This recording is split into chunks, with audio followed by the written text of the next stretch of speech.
Hey everyone, my name is Chelsey Rothwell. A little bit of background. I spent over 10 years working in social services, primarily in addictions and mental health. Throughout my career, I worked in homeless shelters, nonprofit organizations doing case management before moving into various leadership roles. I decided to take a step back from that field to have children, but also to build a more sustainable long-term career path for myself.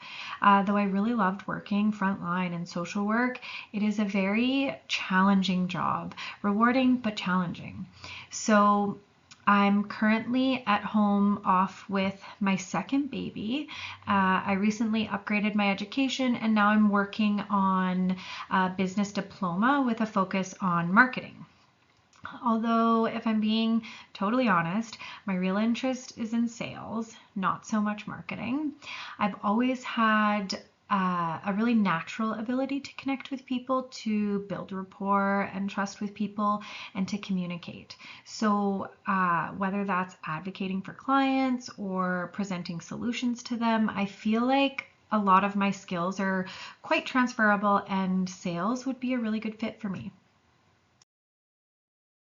When I think about myself as a trusted advisor, I think back to my time working frontline.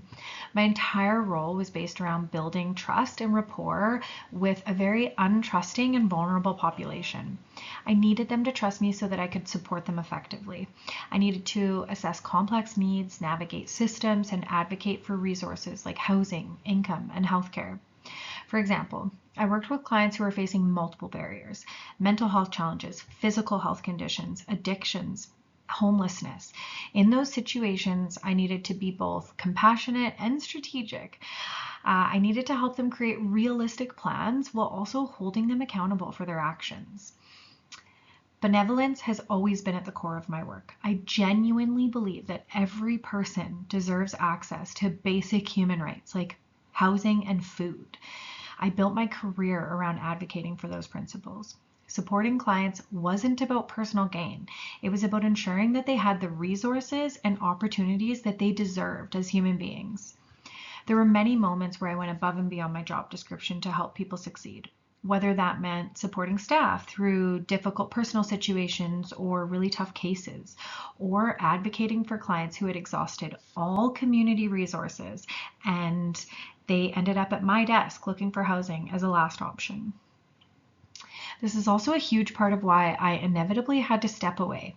This wasn't just a rewarding career. It was incredibly hard to have a healthy balance when the work was so mentally exhausting. Now, as I transition into business, I want to create value, support others, and contribute in a meaningful way, however that looks in my new career. Integrity is another key part of how I operate. Working in social services requires strong boundaries, consistency, and accountability. It's not always easy to balance empathy with structure for clients and for staff. I made it a priority to be honest and transparent with clients, even when those conversations were really difficult. If I said I was going to do something, I followed through. At the same time, I held clients accountable for their own actions. It helped build a mutual respect with them, though, and with my team. So leading teams reinforced this even more. I needed to model ethical behavior, make fair decisions, and ensure that both staff and clients were treated with dignity. Integrity to me means doing what you say, even when it's hard, even when it's challenging. So in conclusion, my background in social services gave me a solid foundation in communication, leadership, and trust building, all of which I plan to carry into this next chapter of my life and career. This exercise has also helped me better understand how my past experiences have shaped who I am professionally today in the education system, but also into this next career. So yeah, thank you for listening. I look forward to working with people on the group project coming up. Thanks.